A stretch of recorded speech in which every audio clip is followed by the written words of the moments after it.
मैं हूँ राग वर्मा और मैं आज आपको क्वेश्चन आंसर करवाऊंगी chapter 18 Bihar board class 8 science. और फर्स्ट क्वेश्चन है कि सही विकल्प चुनिए और जिसका क नंबर है कि ध्वनि एक स्थान से दूसरी स्थान तक जाती है। तो पहला है ठोस, तो इसका आंसर हो जाएगा ठोस, द्रव और गैस माध्यमों, यानी तीनों में से या वो क्या करती है कि एक स्थान से दूसरे स्थान जाती है। सेकंड है कि अश्रव्य ध्वनि कहलाता है, तो 20 हर्ट्ज से कम आवृत्ति जो होता है वो अश्रव्य ध्वनि कहलाता है, मतलब सुनाई नहीं देता है। फिर है किसी कंपित, अच्छा ये कपित लिखा गया है यहाँ पे, आप देखो ये इस तरह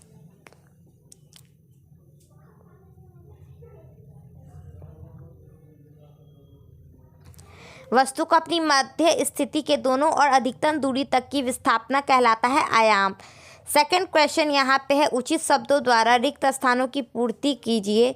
अच्छा ये तो रेड से होना चाहिए था, बट यहाँ पे आंसर देख लो कि ध्वनि किस वस्तु के द्वारा उत्पन्न होती है, तो वो कंपन द्वारा उत्पन्न होती है। सेकंड है कि प्रति सेकंड होने वाले दोलनी की संख्या को डैश कहते हैं, तो आवृत्ति कहते हैं। फिर है कंपित वस्तु एक निश्चित समय अंतराल से अपना एक दोलन पूरा करता है जिसे कहते हैं, तो आवर्तकाल कहते हैं। फोर्थ है कि अवांछित ध्वनि को डैश कहते हैं जिसे डैश करने का उपाय करना चाहिए, तो शोर कहते हैं और इसको कम करने का उपाय करना चाहिए। उसके बाद यहाँ पे जो वाद्य यंत्र है उनको भाग को पहचान के हमें लिखना है। तो देखो ढोलक जो होता है वो चमड़े की सतह से रहता है जो बजता है, झाल का किनारा बजता है, बांसुरी की जीभी बजती है, एक तारा का तार बजता है और सितारा का भी तार बजता है। तो थर्ड नंबर क्वेश्चन हमारा हो गया।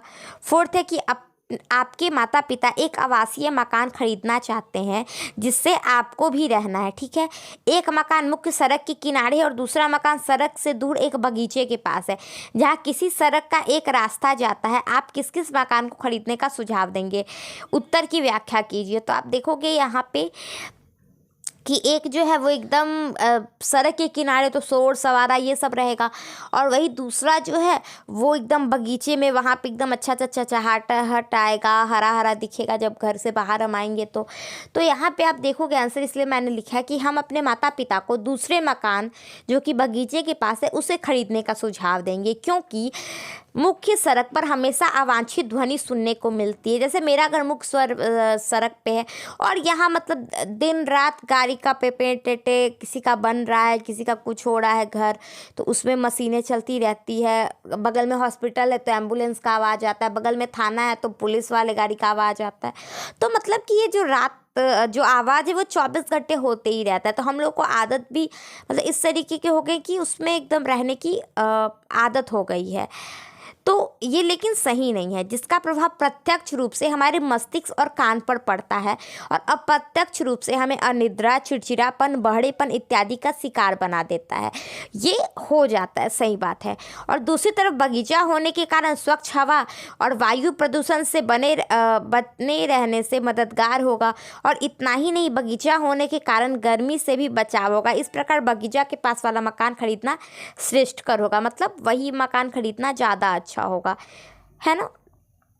उसके बाद फिर तो क्वेश्चन है कि आपके मित्र मोबाइल में हमेशा संगीत सुनता रहता है, क्या वह सही कार्य कर रहा है, व्याख्या कीजिए। तो मेरा मित्र यदि हमेशा मोबाइल से संगीत सुनता रहता है तो वह सही कार्य नहीं कर रहा है, क्योंकि किसी भी यंत्र को आराम की ज़रूरत होती है और लगातार काम करने से उसकी क्षमता घटती चली जाती है। हम लोग का कान और दिमाग भी एक यंत्र है।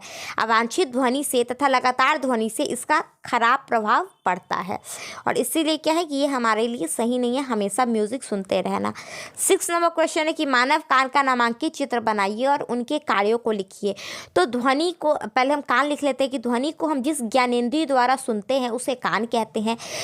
हमारा कान ध्वनि संकेतों को पहचानने, एकत्र करने और श्रवण तंत्रिका तक पहुंचाने का काम करता है और इसका चित्र निम्नलिखित है। आप देखो ये जो कान है ये हमें इसको बाह्य कर्ण कहते हैं, जो बाहर से दिखता है। ये जो पाइप है अंदर, जहाँ पे हम लोग अंदर है ना तिल्ली डाल के ऐसे ऐसे करते रहते हैं, वो यही स्थान है। तो ये बाह्य स्वर्ण नालिका है। ये कर्णपट झिल्ली है जो जिसको कहते हैं चादर है कान का, ठीक है। बचपन में कहते थे कि चादर ज़्यादा अंदर तक ये करोगे ना तो चादर वहाँ पे जो अंदर पर्दा है पर्दा फट जाएगा, तो यही पर्दा होता है। उसके बाद यहाँ पे क्या है कि यहाँ पे यूस्केरियन नालिका है, फिर कॉवेलिया है, कावेलिया तंत्रिका है, यहाँ पे स्टेपी जो कि सबसे छोटी हड्डी, देखो कितनी छोटू है, फिर इनेक्स है जो ये वाला हड्डी है, ये मेलियस है, और यहाँ पे क्या है, टेस्पोरल अस्थि है। तो ये ऑल ओवर कान है हमारा। तो ये डायग्राम आप एक स्क्रीनशॉट लेना है तो स्क्रीनशॉट ले लो, वरना रोक के अगर बनाना है तो रोक के बना लो। यहाँ पे चैप्टर कंप्लीट हो जाता है। अब हमारा ये भी बुक कंप्लीट हो जाएगा, बस एक चैप्टर बाकी, ऑलरेडी आपका 4-5 बुक खत्म हो गया। तो जल्दी जल्दी आप अपना फेयर करना शुरू करो। प्लेलिस्ट में आपको सारे क्लास के सारे सब्जेक्ट के सब चैप्टर के क्वेश्चन आंसर मिलेंगे। तो आप फेयर कंप्लीट करते जाओ और याद करते जाओ। Bye bye.